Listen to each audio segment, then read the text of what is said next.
새만금 잼버리 행사는 끝이 났습니다만 책임 공방은 이제 시작입니다. 치열한 공방이 예상되는 이유는요.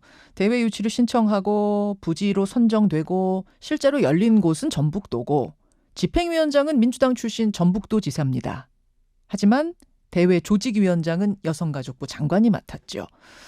시기상으로 봐도 그렇습니다. 한국 내의 최종 후보지로 새만금이 선정이 된 건 박근혜 정부 때고요. 세계대회 유치에 성공한 건 문재인 정부 때고 대회가 실제로 열린 건 윤석열 정부죠. 그러다 보니까 전 정권, 현 정권, 중앙부처, 지자체 모두 얽혀 있습니다. 아마 성공했으면 서로 공을 내세웠을 텐데 실패하자 지금은 서로 책임을 떠넘기고 있는 실정입니다. 오늘은요. 국회 행안위에서 현안 질의가 예정이 돼 있는데 이분의 출석을 놓고 여야가 대치 중입니다. 전북도지사 김관영 지사 지금부터 직접 만나보지요. 김관영 지사님 나와 계십니까? 네, 안녕하세요. 김관영입니다. 예, 오늘 국회 현안 질의 출석하시나요? 아직 지금 최종적으로 제가 통보를 받지 못했는데요. 예. 여야가 협의해서 국회 결정이 나오면 국회 결정대로 이제 따르려고 생각하고 있습니다. 국민의힘에서는 김관영 지사가 출석을 하셔야만 이거 열 수 있다 이런 입장이고 민주당에서는 오송 참사 현안 질의나 이런 거를 지금 열고 싶지 않아서 이렇게 하는 거 아니냐 하면서 참석시킬 수 없다 이런 입장이더라고요. 네, 국회에서 여러 가지 논의가 되고 있는 것으로 알고 있습니다만은 저야 국회에서 결정 주는 대로 따를 수밖에 없는 상황이기 때문에 지켜보고 있습니다. 알겠습니다. 세계 잼버리 대회 한국 유치 선언한 게 2015년이니까 그때를 기준으로 보면은 무려 8년간의 대장정이 끝이 났습니다. 참 아쉽게도 실망 속에 끝이 났는데 사실 국민들이 보기에는 너무나 총체적인 부실로 느껴지는데요. 지사님이 보시기에 가장 본질적인 문제는 어디에 있었다고 보십니까? 저희가 전체적으로 준비가 부족한 부분, 또 현장 대응 능력 이런 부분이 좀 부족했다라는 생각이 들고요. 예. 또 예측하지 못한 폭염이나 태풍 등 기상 상황이 복합적으로 작용한 것이 아닌가 싶습니다. 사실 초기부터 가장 많이 나온 질문은 뭐였냐면요. 네. 왜 굳이 새만금 매립지어야 했는가? 네. 8월 삼복더위에 야영하는데 왜 나무 그늘 하나 없는 갯벌을 야영터로 잡았는가? 그것도 네. 오랫동안 잘 다져진 곳도 아니고 새로 막 매립을 해서 만든 곳을 왜 굳이? 이 질문이 제일 많았습니다. 왜 새만금 매립지어야 했나요? 최종적으로 스카우트 연맹이 현재 실사를 하고 나서 결정을 한 것이고요. 다만 새만금이 준 이유는 250만 평 이상의 부지가 필요하다. 또 1급수 상수도 공급이 가능한 곳이어야 한다. 그렇기 때문에 현재 이번에 그 야영지가 부안댐에서 가장 가까이 있기 때문에 상수도 설치가 용이하다. 또 영지와 가장 가까운 곳에 4차선 이상의 도로가 있어야 된다. 또 야영 프로그램 중에 영외 프로그램들을 이번에 진행을 많이 했는데 상당히 많은 영외 프로그램들이 부안의 직소천이나 고사포 해수욕장 등 가까운 거리에 있기 때문에 그런 야외 프로그램들을 진행하기에 좋은 입지다. 이런 것들이 종합적으로 고려가 되었던 것이고요. 왜 삼복더위 8월에 하냐라고 이제 많은 분들이 말씀하시는데 역대의 모든 잼버리가 이제 7월 말이나 8월 초에 합니다. 왜냐하면 전 세계에 있는 청소년들이 방학을 이용해서 오기 때문에 그렇게 그 시기를 할 수밖에 없는 것이고요. 왜 8월에 하느냐라는 지적보다도 8월에 하는 건 정해진 건데 왜 굳이 나무 그늘도 없고 수풀도 아닌 그 새만금 허허벌판에서 했느냐 이 지적이 좀 많았던 것 같은데요. 스카우트에서 다 실사를 하고 결정한 거다 지금 말씀하셨습니다만 전북에서 새만금을 후보지로 올렸기 때문에 여기 서면은 충분히 할 만하다고 올렸기 때문에 그중에 스카우트가 고른 것일 텐데 저희들은 충분히 가능하다고 봤고요. 이제 8년 전에 일본에서도 매립지에서 이게 이루어졌기 때문에 저희가 매립지가 그 자체가 문제라기보다는 충분히 여러 가지 대책을 세우면 충분히 가능하다 이렇게 생각을 했던 거죠. 가장 우려가 됐던 것이 폭염 대책인데 폭염 대책을 저희가 하기 위해서 덩굴 터널을 7.4km를 조성하고 그 안에다가 전부 안개 분사 장치를 만들고 예. 또 곳곳에 이 그늘막을 놓고 등등 이런 것들을 했습니다마는 그런 폭염에도 굉장히 힘들어하는 또 학생들이 있었기 때문에 또 중간에는 쿨링버스라든가 이런 것들을 동원해서 또 많은 추가적인 대책을 또 세우기도 했습니다. 준비에 관한 이야기는 잠시 후에 조금 더 하기로 하고요. 일단 부지 선정에 관련해서는 이런 이야기가 나옵니다.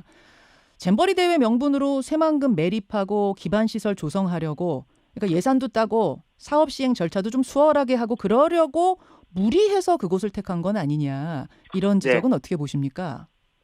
매립하는데 1,800억 들었고요. 예. 거기에 들어가는 모든 기반시설이라고 하는 게 원래 다 한 다음에 이 행사 끝난 다음에 전부 걷어내야 되거든요. 예. 그렇기 때문에 잼버리를 기화로 해서 그런 여러 가지 기반시설 공사를 하기 위해서 예산을 유치했다라고 하는 것이 사실과 다르고요. 이제 잼버리를 직전에 두고 도로가 하나 개통이 됐습니다. 남북도로라고. 예. 개통이 됐는데 그것이 잼버리 때문에 하는 것이 아니냐라고 일부 분들이 주장을 하시던데 그 남북도로 사업도 잼버리 훨씬 이전인 2011년도부터 시작이 된 사업이거든요.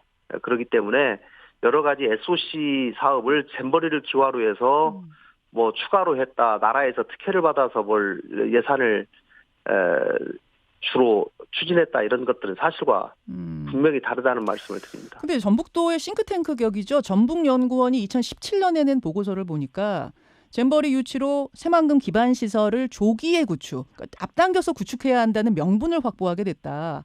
사업비를 1조 원대로 늘리고 기간을 단축하면 전북에는 1조 2,589억 원의 부가가치가 증가한다. 이런 분석이 나왔어요. 이런 걸 보면은 새만금이 잼버리를 명분으로 뭔가 조금 수월하게 뭔가를 하려고 했던 거 아니냐? 이런 지적은 나오는데요.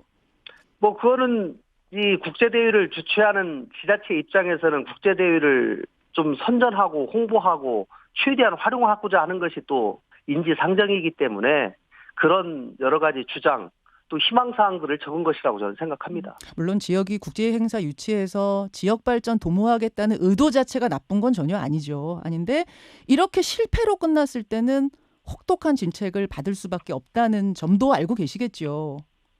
제가요. 예. 이 방송을 청취하는 여러분들께 꼭 좀 드리고 싶은 말씀은 예. 이제 잼버리가 물론 많은 문제가 있는 거 사실이고 제가 사과도 드립니다마는 잼버리에 실제로 참여한 학생들이 어떤 생각을 갖고 있느냐가 가장 중요하지 않겠습니까?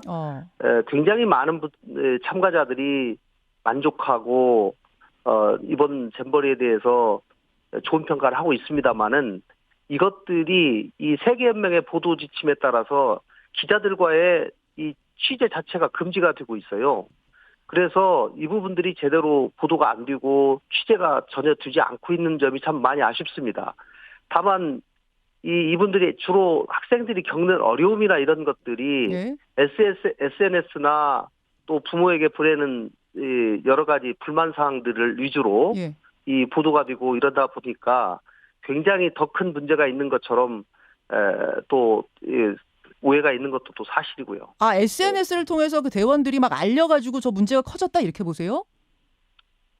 저는 그런 부분도 분명히 있다고 생각합니다. 왜냐하면 이 야영이라는 것이요. 예. 기본적으로 잼버리 대회에 우리 국민들이 지금 가졌던 관심의 10분의 1만 전에 가졌어도 굉장히 이런 많은 문제들이 예방돼 있을 수 있다고 생각하는데요. 그러나 이 대원들이 자기 스스로 야영을 하면서 여러 가지 활동을 하는 과정에서 네. 초반에는 아무래도 과거에 잼버리에 많이 참여한 사람들의 입장은 예. 초반에는 좀 여러 가지로 시스템이 완비가 안 돼 있지만 중간중간에 이렇게 자리를 잡아가면서 잘 된다라고 하는 생각을 잼버리에 오래 참가한 사람들은 가지고 있지만 예? 이번에 참가한 사람들은 첫날부터 자기의 그런 어려움들을 아무래도 SNS를 통해서 이 바로바로 외부에 이 확인이 되고 하다 보니까 그런 점들이 더 증폭된 결과도 있었고 또 그런 점들에 대해서 예. 저희가 긴급하게 대처를 한다고 했지만 또 여러 가지로 또 부족한 점도 있는 것도 사실입니다. 근데 지사님 야영하면서 당연히 고생할 거 생각하고 오죠. 국민들도 야영은 고생하는 거다 알고 있지만 그 정도 차원이 아니고 첫날부터 하루에 100명 이상씩 온열 질환으로 쓰러지고 실려가고 응급차가 부족하고 의료진이 부족 이런 상황을 우리가 보지 않았습니까? 근데 그것이 단순히 SNS를 통해서 거기 대원들이 뭐 힘들다고 호소하고 이랬기 때문에 과장됐다 이렇게 보긴 좀 어렵지 않나요? 아주 첫날 의료진이 굉장히 부족하다고 하는 것도 저는 제가 현장을 직접 가봤거든요. 아니, 첫날뿐이 아니고 연이어서 심지어 개영식 때는 소방본부에서 개영식을 중단해야 한다. 지금 심각하다란 말이 나올 정도로 많은 사람들이 쓰러지지 않았습니까? 그 부분은 뭐 상황실에서 종합적으로 판단해서 제가 판단한 것으로 그렇게 알고 있습니다. 그러니까 이게 SNS 때문에 이게 과장됐다라고 이렇게 말씀하시는 국민들 입장에서는 그 정도 수준은 아니다라는 느낌이 드는데 아무튼 알겠습니다. 부지는 새만금으로 선정이 됐고 그러면 부족한 부분을 더 충실하고 꼼꼼하게 메워서 잘 준비했으면 되는데 최근에 보도된 5월에 조직위원회 화상회의 장면을 보니까요. 전북도의 행정부지사님이 거기 배수가 지금 안 된다. 이 문제 좀 해결해야 된다. 그렇게 회의에 보고를 합니다. 네. 그러자 그거는 기반시설이니까 전북도가 책임지고 해주셔야 된다. 이렇게 이제 조직위원이 얘기를 하고 그러자 전북도는 그거 우리 소관이 아니다. 이렇게 설전을 벌이다가 다음 회의 날짜도 못 잡고 그냥 끝나더라고요. 이런 거 어떻게 되는 건가요? 뭐 최종적으로 저희가 배수 문제는 전라북도가 다 해결하기로 합의를 했고요. 그리고 그 이후에 긴급 배수 대책을 세워서 배수에 관한 문제는 저희가 완벽하게 해결을 했습니다. 아니 저는 이 화상회의 장면을 보면서 이게 지금 불과 3개월 전 화상회의인데 조직위원회 회의인데 조직위 안에서 계속해서 이렇게 전북도와 중앙조직위가 마치 핑퐁 게임 하듯이 서로 좀 책임을 떠넘기고 흐지부지 되고 좀 이렇게 끝까지 미뤄지고 이런 것들이 많았는가 의문이 들더라고요. 어땠습니까? 그런 것들이 저는 뭐 많지 않았다고 생각하고요. 저희 전라북도 입장에서는 아무래도 저희가 개최지이기 때문에 모든 일에 관해서 내일 내일이 없다. 그리고 이 전부 조직위가 만약에 뭔 일을 하다가 부족하거나 저희에게 도움을 요청하면 그런 부분에 관해서 과감하게 또 끝까지 도움을 주고 같이 한 팀으로 일을 하자 이런 각오로 일해왔습니다. 알겠습니다. 기반시설 공정률에 대한 지적도 나오는데요. 국민의힘 전주회 의원 작년 8월까지 기반시설 공정률이 37%였다. 평창올림픽 때는 개최 1년 전까지 공정률이 95%에 달했는데 이게 너무 공정률이 떨어진다. 이런 지적했습니다. 어떻습니까? 네. 이제 평창올림픽은 영부시설을 만드는 것이고요. 이제 여기 잼버리 시설은 대부분은 임시시설이고 행사 후에 다 걷어내게 되어 있습니다. 그리고 화장실, 샤워장 이런 것들도 전부 임차 시설을 활용하기 때문에 이제 예산상 30일 임차 시설들을 거기에 설치를 하는 것이거든요. 그렇기 때문에 전체로 보면 공정률이 떨어집니다만은 저희가 상수도, 하수도 또 예를 들면 국제 리더스센터 이런 중요한 시설물들에 관해서는 공정에 차질이 없었고. 근데 그 센터 같은 경우에는 지금 준공도 받지 못한 상태에서 문 열지 않았나요? 왜냐하면요, 그 부분은 저희가 이번에는 센터를 당초에 최종적으로 그 센터는 국제 청소년 리더십 센터로 활용하게 되어 있는데 이번에는 그 용도로 쓰지를 못하고 주로 잼버리 행사본부 또 잼버리 병원으로 쓰게 되어 있지 않습니까? 그렇기 때문에 임시 사용 허가를 받아서 잼버리 병원의 취지에 맞게 지금은 활용을 할 수밖에 없고 그것이 끝나면 다시 정상적으로 당초의 시설 설계대로 리더십 센터를 만드는 것으로 되어 있기 때문에 그 부분은 불가피 준공보다 먼저 사용 허가를 받아서 사용하는 데는 문제가 없었던 겁니다. 이권 카르텔에 대한 지적도 나옵니다. 직원 3명을 둔 회사가 23억 원어치의 일감을 가져갔다. 그 가운데 5억 원어치는 수의계약이었다. 근데 알고 보니까 그 사람이 민주당 전북도당 인사였다. 이외에도 수의계약 비율이 69%에 이른다. 원래 2천만 원 이상이 집행될 때는 이게 다 입찰을 해야 되는데 수의계약 비율이 상당히 높았다. 이건 어떻게 보십니까? 그 부분은 계약의 적정성 여부를 감사나 국정조사 뭐 그런 절차에서 충분히 다 파악이 될 것이라고 생각하고요. 문제가 있다면 그 부분에 관해서 적절하게 조치가 되고 처벌이 돼야 될 것이라고 생각합니다. 제가 지금 상황에서 예. 계약이 뭐 맞다, 틀리다, 적정하다 이렇게 말씀드리기는 쉽지 않을 것 같습니다. 지사님이 아마 이 문제가 좀 제기된 후에 네. 알아보셨을 것 같은 상황 파악을 좀 해보셨을 것 같은데 아직 뭐 알고 계시는 부분은 없나요? 이 계약 주체는 조직위원회인데요. 예. 조직위에서는 큰 문제가 없다라고 하는 입장인 것 같아요. 그러나 뭐 여러 언론에서 그런 문제 제기가 있기 때문에 좀 더 조직위 말만 들을 수는 없는 것이고 더 아마 깊이 뭐 감사원 저희가 전라북도에서 조직위에 이런 거에 관한 구체적인 계약 내역을 감사하거나 들여다볼 수 있는 권한이 없기 때문에 네, 뭐 저는 지켜보고 있습니다. 알겠습니다. 조직위에 사실은 실무 담당자들은 상당히 전북도 공무원들이 많기 때문에 조금 지사님 보시기에도 이상한 구석이 있습니까?